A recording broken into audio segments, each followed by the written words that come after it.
Assalamualaikum warahmatullahi wabarakatuh. Alhamdulillah rabbil alamin. Wassalatu wassalamu ala asyrafil anbiya wal mursalin wa ala alihi wa sahbihi ajmain. Anak-anakku sekalian, siswa-siswi STN 1 Lena Kalibambang. Untuk pertemuan kita pada kali ini, kita akan membahas masalah wudhu, yang mana wudhu ini salah satu syariat Islam yang harus kita kerjakan sebelum melakukan sholat. Nah, untuk kali ini kita akan membahas tentang rukun wudhu menurut 5 mazhab. Rukun wudhu atau fardu wudhu menurut 5 mazhab, dan bagaimana argumentasi atau pendapat-pendapat dari masing-masing mazhab yang 5 itu. Setelah itu kita akan menganalisis masing-masing pendapat dari mazhab tersebut. Akan tetapi anak-anakku sekalian, sebelum kita lanjut ke pembahasan inti masalah wudhu,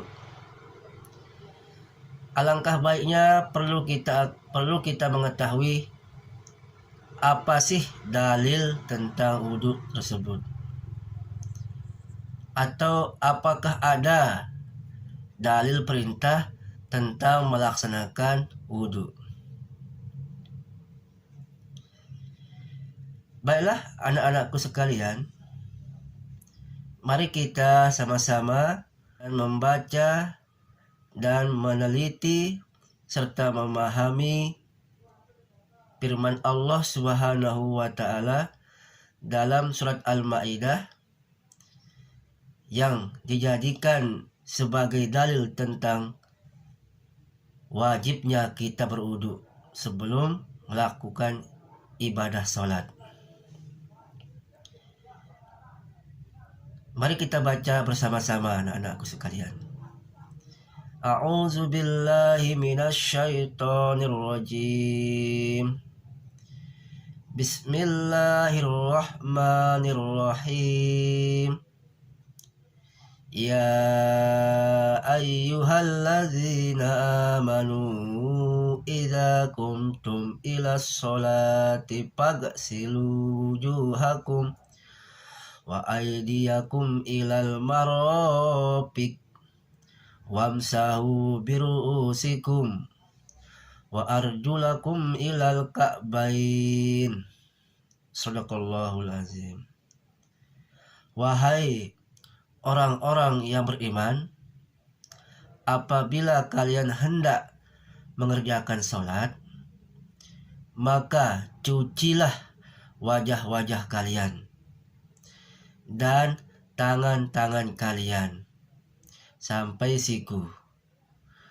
Basuhlah kepala-kepala kalian dan kaki-kaki kalian sampai 2 mata kaki. Nah, ayat ini dijadikan sebagai dalil wajibnya kita mengerjakan wudhu sebelum mengerjakan sholat. Setelah kita mengetahui dalil tentang wajibnya kita berwudu, selanjutnya kita akan membahas rukun wudu dari masing-masing 5 mazhab. Yang pertama, rukun wudu menurut mazhab Imam Hanafi.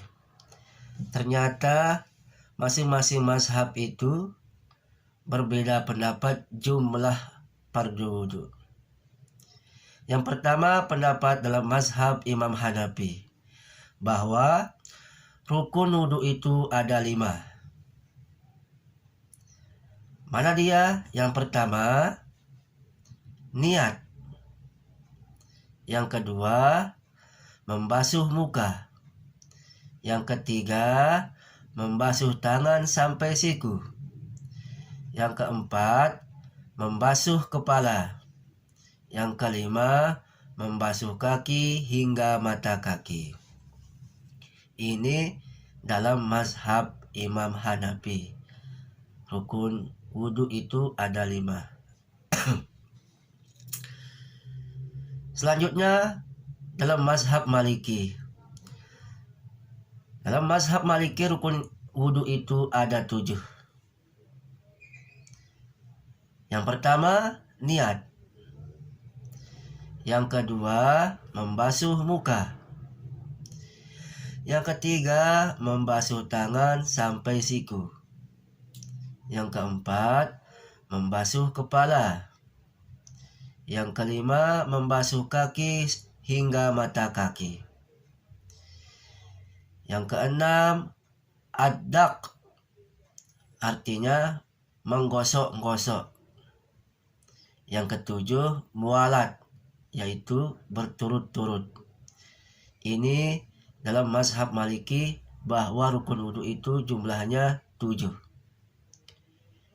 Selanjutnya, dalam mazhab Imam Syafi'i, rukun wudhu itu ada 6. Yang pertama, niat. Yang kedua, membasuh muka. Yang ketiga, membasuh tangan sampai siku. Yang keempat, membasuh kepala. Yang kelima, membasuh kaki hingga mata kaki. Yang keenam, tertib. Nah, ini rukun wudhu dalam mazhab Imam Syafi'i. Ini yang biasa kita hafalkan. Selanjutnya, bagaimana pendapat dalam mazhab Imam Hambali? Ternyata dalam mazhab Imam Hambali bahwa rukun wudhu itu ada 7 juga. Yang pertama, niat. Yang kedua, membasuh muka. Yang ketiga, membasuh tangan sampai siku. Yang keempat, membasuh kepala. Yang kelima, membasuh kaki hingga mata kaki. Yang keenam, tertib. Dan yang ketujuh, mualat, yaitu berturut-turut.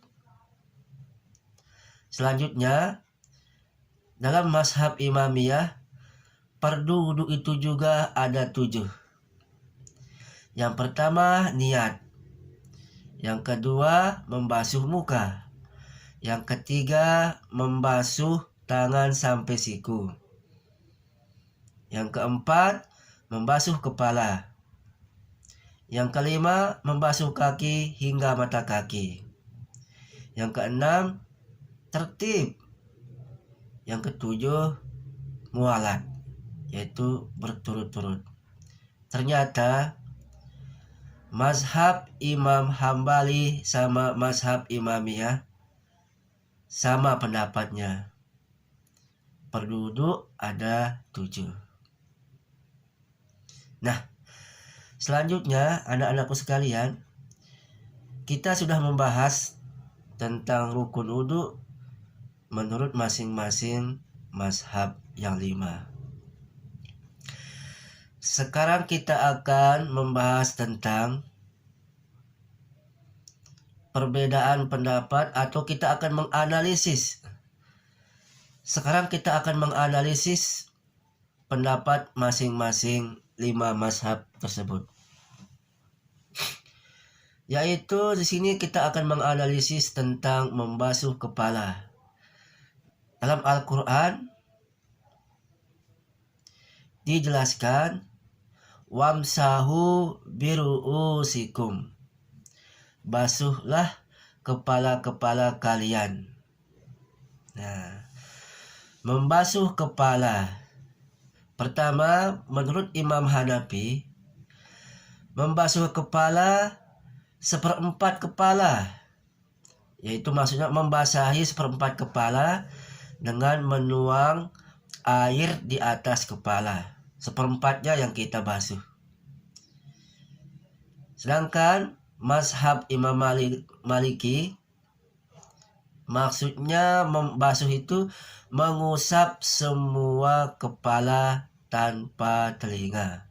Semua kepala ini kita akan basuh. Nah, ini dalam mazhab Imam Maliki. Sedangkan mazhab Imam Syafi'i menafsirkan yaitu sebagian kepala walaupun sedikit. Nah, kalau Imam Syafi'i cukuplah sebagian yang kita basuh. Nggak semestinya kita akan basuh semua kepala. Itu penafsiran di dalam mazhab Imam Syafi'i. Sedangkan dalam mazhab Imam Hambali menafsirkan ayat ini yaitu mengusap semua kepala dan 2 telinga. Nah, Imam Hambali semua kepala kita basuh dan telinga ini juga kita basuh. Nah, tadi ke Imam Maliki basuh kepala tanpa membasuh telinga. Sedangkan menurut mazhab Imamiyah mengusap sebagian dari depan kepala. Ya, itu mengusap sebagian dari depan kepala, ini cukup dia mengusap sebagian. Hampir sama pendapatnya dengan pendapat Imam Syafi'i. Hampir sama. Di sini membasuh seluruh kepala menafsirkan huruf ba. Huruf ba dalam firman-Nya biru'usikum adalah silah, yaitu penghubung. Selanjutnya, membasuh sebagian kepala, huruf ba tersebut bermakna tab'idiyah, yaitu sebagian. Apa yang dimaksud dengan sebagian? Imam Abu Hanifah, sebagian sama artinya seperempat dari kepala. Kalau Imam Syafi'i, sebagian itu sama artinya selagi perbuatan itu sudah dapat dikatakan membasuh, sekalipun yang dibasuhnya hanya sehelai rambut kepala. Itu perbedaan pendapat dari masing-masing imam tentang memaknai, tentang memahami sebagian. Membasuh kepala beserta telinga. Ini yang berpendapat seperti itu memakai dalil. Dalilnya Rasulullah SAW bersabda dari Abdullah bin Amr radhiyallahu anhu mengenai gambaran berwudu. Beliau berkata, kemudian baginda mengusap kepalanya dan memasukkan masing-masing dari kedua jari telunjuknya ke dalam kedua telinganya dan mengusapkan masing-masing dari 2 ibu jarinya ke bahagian luar daun telinganya. Disebut oleh Abu Daud dan An-Nasai serta dinilai sahih oleh Ibnu Khuzaimah. Ini dalil mazhab atau imam yang mengatakan membasuh kepala beserta telinganya, yaitu yang berpendapat seperti ini yaitu Imam Hambali sama Imamiyah. Dalam mazhab Hambali dan mazhab Imamiyah. Semua pembahasan ini bisa kita peroleh dan bisa kita dapatkan pembahasannya secara detail. Referensinya yang pertama dari buku Fiqih 5 Mazhab yang dikarang oleh Muhammad Jawad Mughniyah. Yang kedua, terjemah Bulughul Maram. Yang ketiga, dalam kitab Ibanah Al-Ahkam karangan Al-Alawi, Syekh Al-Alawi Abbas Al-Maliki dan Hasan Sulaiman An-Nuri. Yang terakhir, Referensinya dari buku Islam Mazhab Indonesia yang ditulis oleh Profesor Dr. Haji Quraisy Shihab. Nah, anak-anakku sekalian, siswa SDN 1 Kali Bambang, untuk pertemuan kita pada hari ini kita cukupkan sampai di sini. Semoga apa yang kita bahas atau semoga apa yang Bapak Guru jelaskan tadi bisa anak-anakku sekalian memahami dan mengaplikasikannya dalam kehidupannya sehari-hari. Kurang lebihnya mohon dimaafkan. Mari kita tutup pertemuan kita ini dengan sama-sama melapaskan hamdalah. Alhamdulillah Rabbil Alamin. Sekian.